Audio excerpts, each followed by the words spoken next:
আপনার পেছনে যে হাঁটছে সে এই জগতের কেউ নয়। তখন যে অনুভূতি হয় তাকেই বলে ভয়। তবে চলুন ভয় নিয়ে আরেকটি গল্প বলা যাক। আমার বিশ্বাস গল্পটি শুনে আপনারও শরীরের শিহরণ জেগে যাবে। ভয়ের অনুভূতি হবে কিনা আপনারাই বুঝতে পারবেন। ডিয়ার কমরেড, কেমন আছেন? আশা করি আপনারা ভালো আছেন। আজ সকলের জন্য শিহরণ জাগানো এক রাতের গল্প শোনাতে চলেছি। চলুন সরাসরি গল্পে চলে যাই। আমি অজয়। আজ আমি আপনাদের আমার জীবনে এক ভয়াবহতম ঘটনা শোনাতে চলেছি। ঘটনাটি ঘটেছিল দুর্গাপূজায় অংশ নিতে বাড়ি ফেরার পথে। আমি কারণবশত আমাদের গ্রামের নামটি বলছি না, তবে ঘটনাটি 2005 সালে ঘটেছিল এটা বলতে পারি। আমি তখন ঢাকায় একটা কাজ করতাম।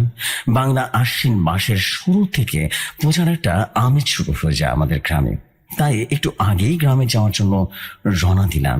তখন আশ্বিন মাসের অমাবস্যা, মহাপ্রলয় চলছিল।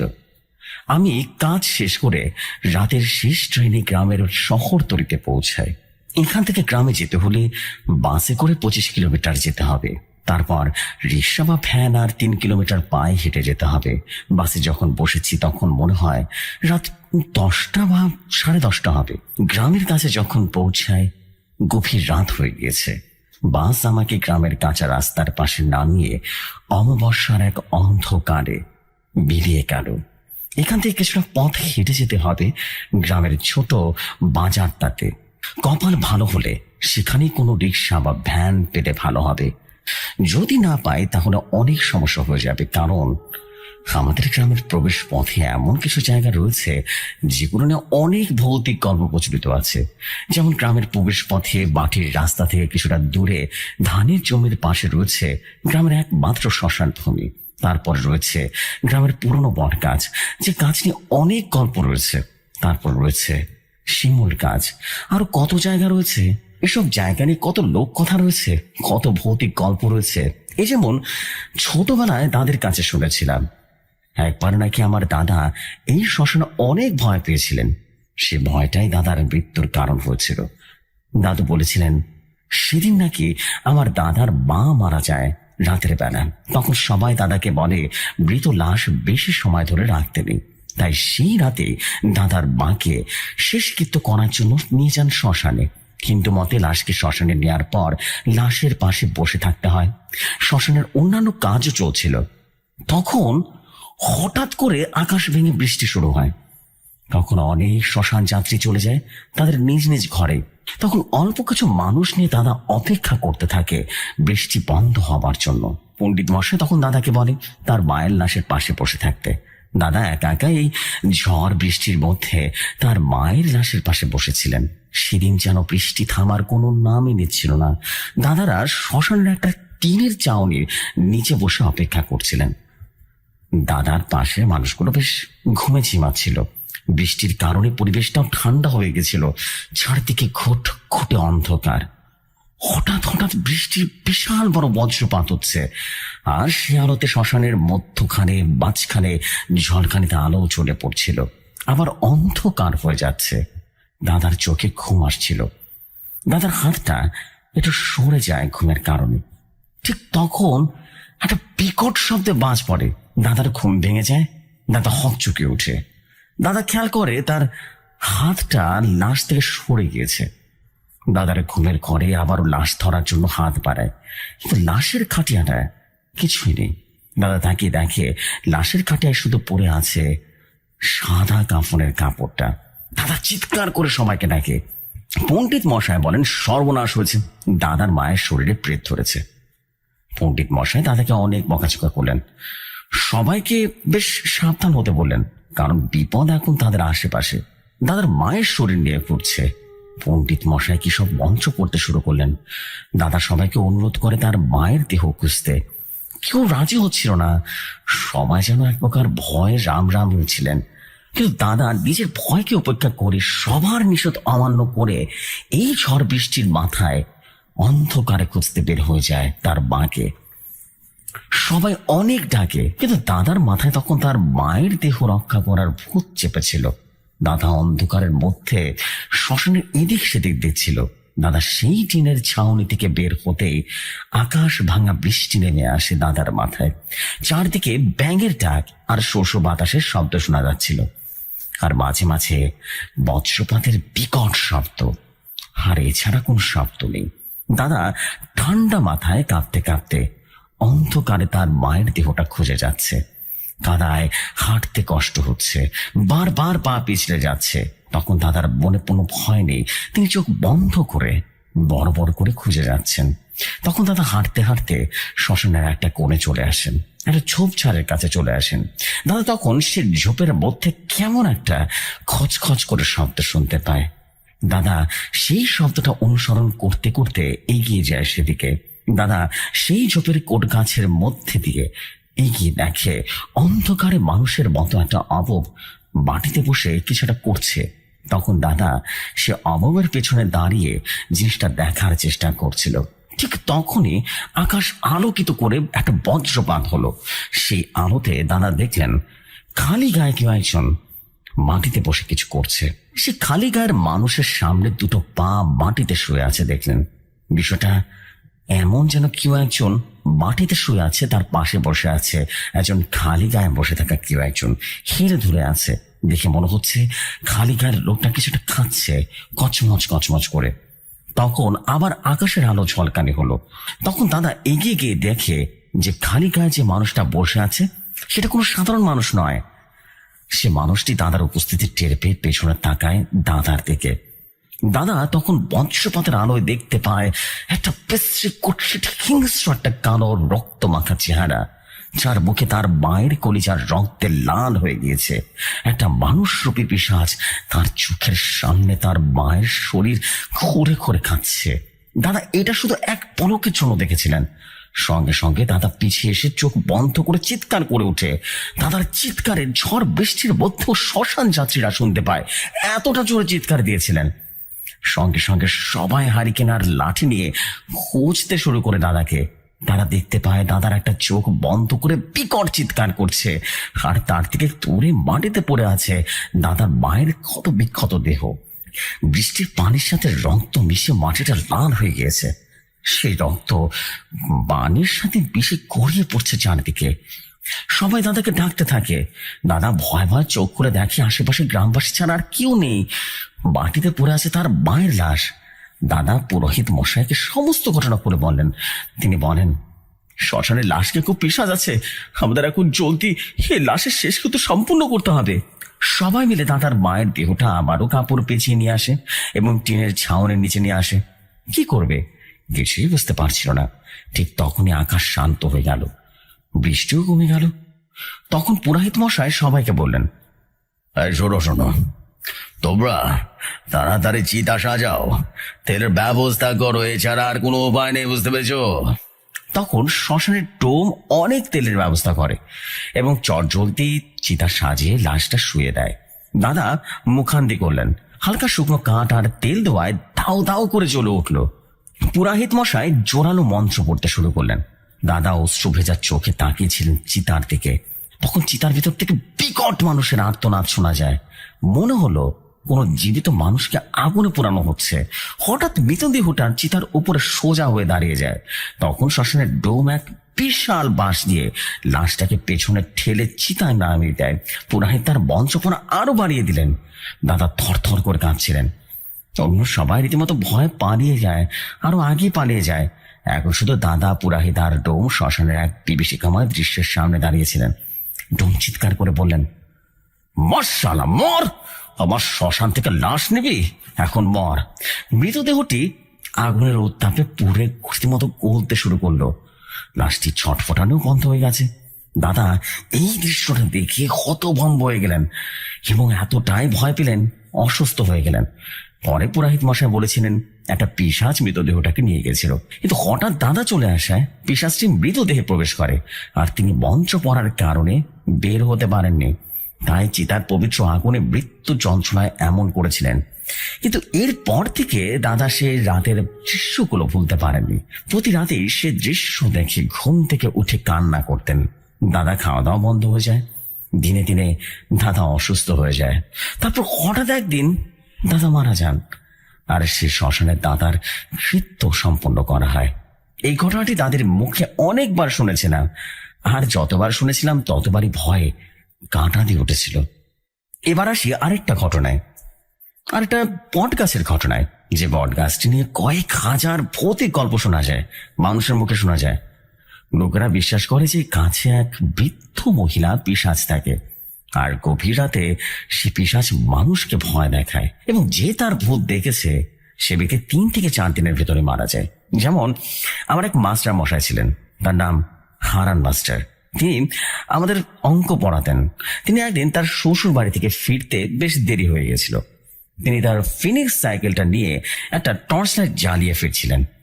যখন তিনি সেই বট গাছটা পার হচ্ছিলেন, তখন তার শরীরের লোম দাঁড়িয়ে গেল কোনো কারণ ছাড়াই। তিনি অনুভব করলেন কেউ একজন তার উপর বেশ নজর রাখছে। তার শরীরে একটা ভয়ের শিহরণ ছড়িয়ে গেল। তিনি সাইকেলের গতি বাড়াতে লাগলেন, প্যাডেল চাপ দিতে লাগলেন, কিন্তু তিনি অনুভব করলেন তার শরীর আর সাইকেল কোনোভাবেই যেন এগোচ্ছে না, এবং যেন ভারী হয়ে গেছে। তিনি প্যাডেল করতে করতে বেশ ক্লান্ত হয়ে যান, কিন্তু তিনি সেই বট গাছটা থেকে এক হাতও এগোতে পারেননি। মনে হচ্ছিল তিনি কোনো চোরা বাড়ির উপরে সাইকেল চালাচ্ছেন। তিনি ভয়ে এক প্রকার রাম নাম করতে থাকেন। ঠিক তখন বট গাছ থেকে একটা নারী কণ্ঠ ভেসে আসে। তিনি মাথা ঘুরিয়ে তাকান গাছটির দিকে। রাতের অন্ধকারে বিশাল লতা পাতা যুক্ত গাছটিকে বিভীষিকাময় ভয়ঙ্কর দানবের মতো লাগছিল। বট গাছটির ডাল থেকে বিশাল বিশাল লতা নেমে এসেছে মাটির দিকে। লতাগুলো দেখতে সুরের মতো। স্যারের মনে হচ্ছিল গাছটা বোধহয় একটু ঝাঁকুনি দিয়েছে। গাছটার পেছনে কিছু ধপ করে পড়ার শব্দ হলো। মনে হলো কেউ যেন গাছ থেকে এক লাফ দিয়ে নেমেছে। এখন সে গাছের আড়াল থেকে ভয়ঙ্কর চেহারা নিয়ে বেরিয়ে আসবে। স্যার এসব কল্পনা করে ভয় থরথর করে কাঁপছিলেন আর ঘামছিলেন। স্যার চিৎকার করে বললেন, কে ওখানে? কিন্তু কোনো উত্তর আসলো না। স্যারের কণা রীতিমতো ভয় কাঁপছিল। স্যার এবার সাইকেলটা নিয়ে কাঁপা কাঁপা পায়ে চলতে শুরু করলেন। ঠিক তখন স্যার তার পেছনে হাঁটার শব্দ শুনতে পান। স্যারের পায়ের শব্দের সাথে অন্য একজন পা ফেলছে শুকনো পাতার উপরে। স্যার থমকে দাঁড়িয়ে যান। ঠিক তখন পেছনের শব্দও থেমে যায়। স্যার বলে ওঠেন, আবার পেছনে নেবে না, আমার পেছনে নেবে না বলছি। আমাকে আমার রাস্তাতে যেতে দিন, যেতে দিন বলছি, আমার রাস্তায় যেতে দিন। আমি যদি কোনো অপরাধ করে থাকি আমাকে ক্ষমা করুন, ক্ষমা করুন বলছি। এরপর স্যার আবারও চলা শুরু করলেন, কিন্তু পেছনের সে পায়ের শব্দ স্যারের পেছন দিয়ে চলছিল। স্যার তখন অনুনয় বিনয় করলেন, আমাকে যেতে দিন, আমি আর এই রাস্তায় আসবো না, আমাকে যেতে দিন, আমাকে যেতে দিন। কিন্তু সেদিন স্যারের পিছনে মৃত্যু লেগেছিল। স্যার ভয় ভয় কাঁদতে কাঁদতে রাম নাম নিতে থাকেন, কিন্তু পেছনের সে অস্তিত্ব ঠিক তখন পেছন থেকে খচখচ খচখচ করে শব্দ করছিল। স্যার সাইকেলটা ফেলে দৌড় লাগালেন, কিন্তু স্যার বারবার করে পেছনে সে বট গাছের নিচে ফিরে আসছিলেন। স্যার অনেক সময় ধরে দৌড়ে হাঁপিয়ে যান। তখন স্যার মাটিতে হাঁটু গেড়ে বসে পড়ে যান। ঠিক তখন ভয়ঙ্কর গা শিউরন্তা সেটা হাসি দিয়ে এক বৃদ্ধা বুড়ি বেরিয়ে আসে গাছের আড়াল থেকে। বৃদ্ধার কুকরানো চামড়া, চোখের আগুনের আলো, চুলগুলো একদম যেন উজ্জ্বল সাদা। হাতে একটা লাঠি ঠক ঠক শব্দ তুলে এগিয়ে আসছে স্যারের দিকে। স্যারের কানে সে লাঠির ঠকঠকের শব্দ বিস্ফোরণের মতো শোনাচ্ছিল। স্যার আর নিতে পারলেন না। এমন ভয়ঙ্কর পরিবেশে নিজেকে আর ধরেও রাখতে পারছিলেন না। স্যার সে লাঠির ঠকঠকের শব্দ শুনতে শুনতে বেহুশ হয়ে যান। তার পরের দিন গ্রামের মানুষ স্যারকে খুঁজে পায়। স্যার যখন হুঁশ ফিরল, তখন তিনি সবাইকে রাতের সমস্ত ঘটনা বর্ণনা করলেন। এরপর থেকে স্যার মানসিক রোগী হয়ে যান, আর বেশ কিছুদিন পরে তিনি অজ্ঞাত এক কারণে মারা যান। আর যখন এই রাস্তা দিয়ে আমাকে যেতে হবে, সে কথাগুলো মনে পড়ে কেমন যেন ভয়ের শরীর কাঁপছিল, এবং সমস্ত ঘটনা আমার বারবার রিকল হচ্ছিল। আমি আমাদের গ্রামের ছোট্ট বাজারটাতে এসে পৌঁছালাম। দেখলাম সকল দোকানপাট বন্ধ, একজন মানুষও কোথাও নেই, এক ফোঁটা আলো যেন কোথাও নেই। অমাবস্যার অন্ধকারে ছোট ছোট দোকানগুলো কেমন যেন ভয়ঙ্কর লাগছিল। আমার কেমন যেন মনে হচ্ছিল আজ এই অন্ধকার আমার জীবনের ভয়াবহ কিছুটা নিয়ে আসবে। মনের ভিতরে কেমন যেন একটা কু ডাকছিল। আমি মনে মনে মহামৃত্যুঞ্জয় মন্ত্র, হনুমান চল্লিশা শ্লোক, গায়ত্রী মন্ত্র, দুর্গা মাকে স্মরণ করে বাজার পেরিয়ে অন্ধকার মাটির রাস্তায় হাঁটা ধরলাম। হাতে দুটো ব্যাটারি লাইট নিয়ে চারদিকে এত নীরবতা যে আমি আমার হৃৎপিণ্ডের ধুকধুকানির শব্দ শুনতে পাচ্ছিলাম। হঠাৎ করে দূরে জঙ্গলের শিয়ালগুলো বিকট একটা আওয়াজ করে হুঙ্কার দিল। কিছু দূর আসতেই মাঠের মাঝে জোনাকি পোকা আর ঝিঝি পোকার শব্দ শুনতে পেলাম। তখন হঠাৎ করে আমার পেছন থেকে একটা পরিচিত কণ্ঠে ডাক শুনলাম। একটা ঠান্ডা বাতাস মাথার চুল থেকে পায়ের তালু পর্যন্ত বয়ে যায়। কারণ দাদির মুখে শুনেছিলাম অন্ধকার রাস্তায় কেউ পেছন থেকে ডাকলে তাকাতে নেই, এটা নির্ঘাত পিশাচ হয়। আমার মনে তখন পিশাচের ভয় জেগে বসছে। আমি হাঁটার গতি বাড়িয়ে দিলাম। সে ডাকের জোর বাড়ালো। আমি এক প্রকার দৌড় লাগালাম, আর সেও ডাক আমার পেছনে দৌড়ে আসছে। আমি রাম রাম রাম রাম করতে করতে দৌড়াচ্ছি। ঠিক হঠাৎ করে আমার কাঁধে একটা ঠান্ডা হাত পড়লো। আমি রীতিমতো বেহুশ হওয়ার মতো অবস্থা হলো। আর তখন মাথা হালকাটা চাপড়ি মেরে কেউ যেন বলে উঠলো, ওরে বদমাইশ, আর কত দৌড়াবি? তুই কি তোর সমস্ত শক্তি দিয়ে দৌড়ালে পারবি না। আমি কণ্ঠটা চিনতাম, কিন্তু আমার মনে হলো আমি কি সেটা বুঝতে পারছি না। মনের ভিতর ভয় যেন আরো ঝেঁকে বসলো। আমি বললাম, দৌড়ে পারবো না মানে কি?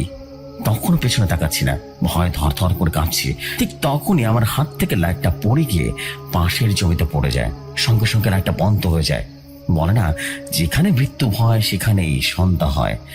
আজ আমার সাথে কথাটা কেমন যেন মিলে গেল নাকি। আমি কম্পিত কণ্ঠে বললাম,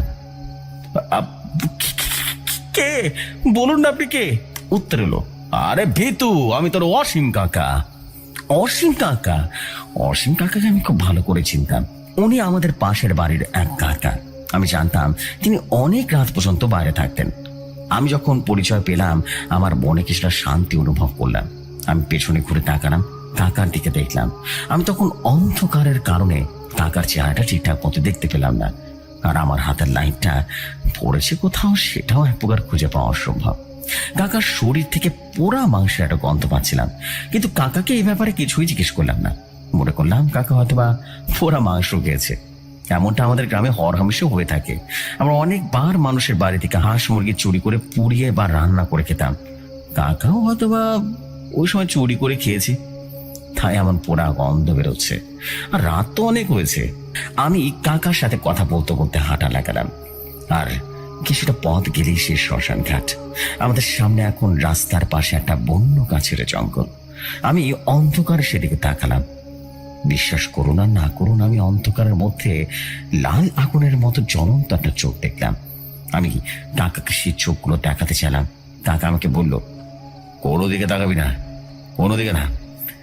কাকা তখন চিৎকার করে বলল, এই তোরা যে ওস না কেন? আমাদের পথে আসবি না, আসবি না, আমাদের রাস্তা ছেড়ে দে। ওর সাথে আমার কাজ আছে, তোরা চলে যা ভাগ এখান থেকে। আমি কাকার কথা শুনে যেন হতভম্ব। কাকা কার সাথে কথা বললো? আমার মাথায় বারবার শুধু ওর সাথে আমার কাজ আছে। কিসের কাজ? এই শব্দগুলো যেন আমার মাথার ভেতর করছিল। কাকা আমার সাথে অনেক কথা বলছিলেন। একটা সময় আমার শ্মশান থেকে কিছুটা আগে বাঁশবাগানের সামনে এসে পৌঁছালাম। আমি এবং কাকা দেখলাম বাঁশবাগানের বেশ কিছু বাঁশ রাস্তার উপরে শুয়ে আছে। কাকা আমার হাত ধরে দাঁড় করিয়ে দিলেন। আমি জানতাম কাকা কেন দাঁড়িয়ে গেছে। গভীর রাতে রাস্তার যদি বাঁশ লুটিয়ে পড়ে থাকে তাহলে তার উপর দিয়ে যেতে নেই। আমার মনের ভিতরে ভয় চেয়ে গেল। আমি কাকাকে বললাম, কাকা এখন কি হবে? কাকা বললেন, আরে আরে বলিস না, গ্রামের টুকুনি চোর বইরে প্রেতের জনি নিয়ে এখানে মানুষ ভয় দেখে বেড়াচ্ছে। আমি বললাম, কি বললেন কাকা? ঠিক বুঝলাম না। কাকা বললেন, আরে ওই গ্রামের টুকুনি চোর আছে না, তাকে তো গ্রামের মানুষ পিটিয়ে মেরে ফেলেছে কিছুদিন আগে।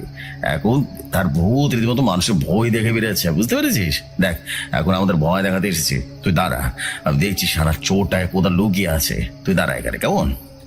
কাকা আমাকে এই কথাটা বলে অন্ধকার রাস্তায় দাঁড়িয়ে এগিয়ে যাচ্ছেন একেবারে বাঁশ বাগানের ভিতরের দিকে। এখানে আমি এক চুটকির চোরটাকে একেবারে বলে দিই, বুঝতে পেরেছিস? আসলে আমাদের গ্রামে একটা চোর রয়েছে। সে চোরের আসল নাম পলাশ, কিন্তু সে শরীরে খাটো, অর্থাৎ তার শরীরের উচ্চতা মাত্র 3 ফুট। তাই গ্রামের মানুষ তাকে টুকুনি চোর বলেই ডাকে। সে গ্রামের মাটি এবং টিনের ঘরগুলো মাটির নিচ থেকে সুরঙ্গ করে চুরি করে। এই চুরিকে আমাদের গ্রামে শিং কাটা বলে ডাকে। এই ছিল পলাশ অর্থাৎ টুকুনি চোরের বর্ণনা। কাকা বাঁশ বাগানে যাওয়ার কিছু সময় পর ধস্তাধস্তির শব্দ শুনতে পেলাম। মনে হচ্ছে দুজন লোক রীতিমতো লড়াই করছে। আমি কি করব কিছু বুঝতে পারছিলাম না। আমার মনে হলো কাকার পুরো ভূত বা জিনের আক্রমণ হয়েছে। আমি কি এগিয়ে যাব? এমন দ্বিধায় পড়ে আমি রীতিমতো কাঁচুমচু করছিলাম। ঠিক তখনই ধপ করে একটা শব্দ হলো। মনে হলো কাউকে বস্তার উপরে আছাড় দেওয়া হয়েছে। আমি ভয় থরথর করে কাঁপতে শুরু করলাম। আমার মনে হলো এবার আমার পালা। আমি খারাপ কিছু হওয়ার জন্য অপেক্ষা করছিলাম। ঠিক তখন বাঁশ বাগান থেকে কাকা বেরিয়ে এলেন হাঁপাতে হাঁপাতে। তিনি আমার দিকে তাকিয়ে হালকা একটা হাসি দিয়ে বললেন, সারা টুকুনি মরা পড়ার শক্তিশালী হয়ে গেছে, অনেক পরিশ্রম করাচ্ছে আমাকে। আচ্ছা চল, অন্য রাস্তা দিয়ে যেতে হবে। আমি ভয়ে ভয়ে কথা বলা এবং চিন্তা শক্তি যেন হারিয়ে ফেললাম। তাই কাকা যা বললো তাই করতে লাগলাম। কাকা তখন আমার হাত ধরে কোন দিকে নিয়ে যাচ্ছে বুঝতে পারছিলাম না। তখন আমার চোখের সামনে সবকিছুই কেমন যেন এলোমেলো লাগছিল। আমি শুধু কাকার ভিজে নরম হাতের টানে এগিয়ে যাচ্ছি, কিন্তু তখন আমার মনে একবারও আসেনি কাকার হাতটা এমন নরম আর ভিজে ভিজে কেন লাগছিল। কাকা আমাকে নিয়ে চলছিলেন। অন্ধকার আর নীরবতা আর মনের ভয়ের স্তর বাড়িয়ে দিচ্ছিল। অনেক দূর থেকে শিয়ালের হুক্কা হওয়ার ডাক শোনা যাচ্ছিল। আমি হঠাৎ করে লক্ষ্য করলাম সামনে একটা জায়গায় কিছু মানুষ অন্ধকারে দাঁড়িয়ে আছে। আমি কাকা সেখানে গিয়ে দেখলাম অনেক কাঠের স্তূপ নিয়ে একটা জায়গায় সাজিয়ে রেখেছে। কাঠের স্তূপগুলো ঠিক চিতার মতো। লোকগুলো কাঠের স্তূপটিকে ঘিরে দাঁড়িয়েছিল। আমি সেখানে কাউকে চিনতে পারলাম না। আমি এইটা এখনো জানি না, এই অন্ধকারের মধ্যে আমি মানুষগুলোর চেহারা কি করে দেখেছিলাম। মনে হয় অনেক সময় অন্ধকারের মধ্যে থাকায় অন্ধকার আমাদের চোখ শুয়ে গেছিল, নাকি অন্য কিছু বা অন্য কোনো কারণে। লোকগুলো কোনো কথা বলছে না, সবাই মাথা নিচু করে দাঁড়িয়ে আছে। হঠাৎ করে আকাশে বিষণ্ণ মেঘের গর্জন তৈরি হলো। অমাবস্যা কাল বৈশাখী ঝড়ের পূর্বে যেমন আকাশ গর্জন করে ওঠে, ঠিক তেমন কিছু সময়ের মধ্যে বিকট হাওয়া শুরু হলো। আশেপাশের সমস্ত ধুলো বাড়ি পাতা উঠে এসে আমার চোখে মুখে লাগতে লাগলো। আমি ঠিক মতো তাকাতেও পারছিলাম না। ঠিক তখন আমার পাশে কাকা কেমন যেন অন্যরকম কণ্ঠে বলল, অজয়, চিতা আগুন দে, আমাকে মুক্ত কর, মুক্ত কর, আমার মুক্তি দে। আমি রীতিমতো হতভম্ব আর নির্বোধের মতো তাকালাম কাকার চেহারার দিকে। লক্ষ্য করলাম কাকার চেহারা কেমন যেন প্রাণহীন আর মাংস টাইপের শুকনো হয়ে গেছে। আমি ভয় কাকার হাত থেকে হাত ছড়িয়ে পিছিয়ে গেলাম। ঠিক তখন আকাশে গর্জন করে বর্ষের আওয়াজ আর আরো ছলকানিতে চোখ থাদিয়ে দিল। কাকা সে পঙ্গু চেহারা গিয়ে আমার দিকে তাকালো। বজ্রপাতের আলোয় কাকার চেহারা ভালো করে দেখলাম। কাকার চোখ শূন্য, চোখ দুটো রীতিমতো শুকিয়ে চামড়া ছুলে গেছে। এখনো বৃষ্টি হয়নি, কিন্তু কাকার শরীর থেকে পানি পড়ে মাটিতে ভিজে যাচ্ছে। কাকার শরীর থেকে যেন ঝর্ণার সৃষ্টি হয়েছে। হাওয়ার বেগ আরো বেড়ে গেছে। এখন বুঝি আকাশ ভেঙে বৃষ্টি হবে। ভয়ে আমার পা থেকে মাথা পর্যন্ত ঠান্ডা হয়ে গেছে। কাকার শুকনো হাত আমার হাতের দিকে রীতিমতো বাড়িয়ে দিল। কাকার চম্পির মতো হেলে ধুলে আমার দিকে এগিয়ে আসছে আর বলছে, অজয়, চিতায় আগুন দে, তবায় মুক্তি দে, আমায় মুক্তি দে। আমি আর নিতে পারলাম না। হঠাৎ আকাশ থেকে পানির ফোঁটা এসে পড়লো আমার মুখের উপরে। আমি হুঁশ ফিরে পেলাম। আমাকে পালাতে হবে, আমাকে পালাতে হবে। আমি এই কথাটা যেন বারবার মনে মনে বলছিলাম। আর তখন সেখানে থাকা মানুষগুলো একসাথে বলতে থাকে, মুক্তি দাও, মুক্তি দাও, মুক্তি দাও, মুক্তি দাও। ওই সকল লোকগুলো একসাথে তাদের মাথা আমার দিকে ঘুরিয়ে ফেললো। সকলের চেহারা মুহূর্তের মধ্যে পরিবর্তন হয়ে গেল। পচে যাওয়া গলা মাংসগুলো ছুড়ে আছে মুখের রক্ত নালী আর স্নায়ুর সাথে রক্ত রক্ত, গলার চর্বি আর পুজ গলে গলে পড়ছিল, চোখগুলো গলে ঝুলে একেবারে আমার আমার মুখের কাছে পড়ছিল। মাথার চামড়া পুচে মাথার স্কেলগুলো রীতিমতো দেখা যাচ্ছিল, মুখের চেয়ালগুলো রীতিমতো আরো শব্দ করছে, মুক্তি দাও, মুক্তি দাও, মুক্তি দাও। আমি চোখ বন্ধ করে দৌড় লাগালাম। আমি জানি না আমি কোন দিকে দৌড়াচ্ছি। আকাশ তখন বারবার বজ্রপাত হচ্ছিল, বাতাসের সাথে বৃষ্টি বেড়ে চোখ খোলা রাখতে কষ্ট হচ্ছিল, মাটি ভিজে পিচ্ছিল হয়ে গিয়েছে।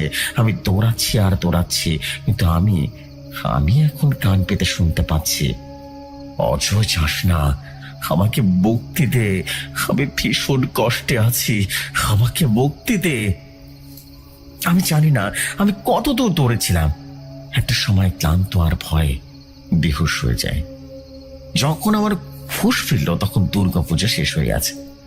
আমি বেশ কিছুদিন হাসপাতালে এবং অনেক দিন কবিরাজ আর পণ্ডিত পুরাহিতের অনেক পূজার পর আমার হুঁশ ফিরেছে।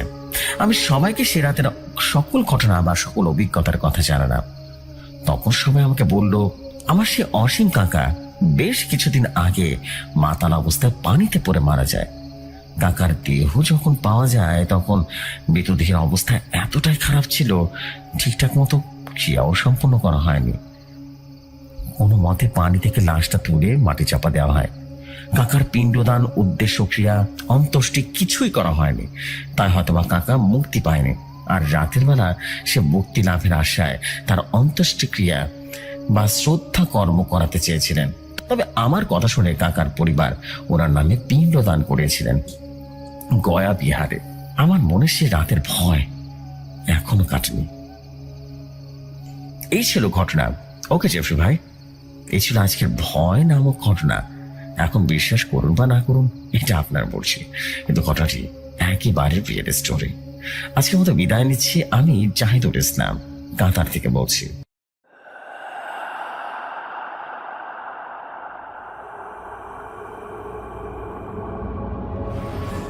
ওয়ালাইকুম আসসালাম প্রিয় জাহিদ ভাই, thank you very much for beautiful story. Oh my God, অনেক দিন পর একটা গ্রাম বাংলার হাড়হিম করা ঘটনা পেলাম। মনে হলো ওয়েল ইয়েস এক্স্যাক্টলি এই স্টোরি তো চাই, এই স্টোরির মতন স্টোরি চাচ্ছিলাম।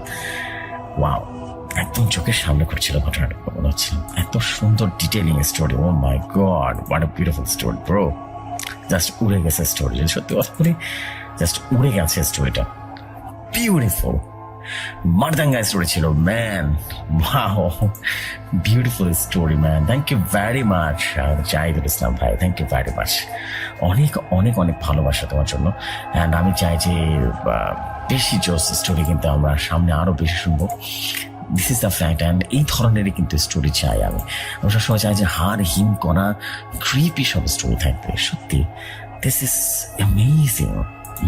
Thank you very much.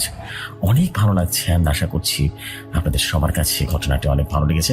এরকম আরো যারা যারা ঘটনা শুনতে চান গ্রাম বাংলার হরর স্টোরি, তারা কিন্তু অবশ্যই কমেন্ট করবেন। আমি চাই যে জাহিদ যে ঘটনাগুলো লেখে আমাদের জন্য, মাই গড দিস ইজ মানে পাওয়ারফুল স্টোরি হয়, মারাত্মক পাওয়ারফুল স্টোরি কিন্তু আমরা শুনতে পেয়েছি ভাইয়ের কাছ থেকে।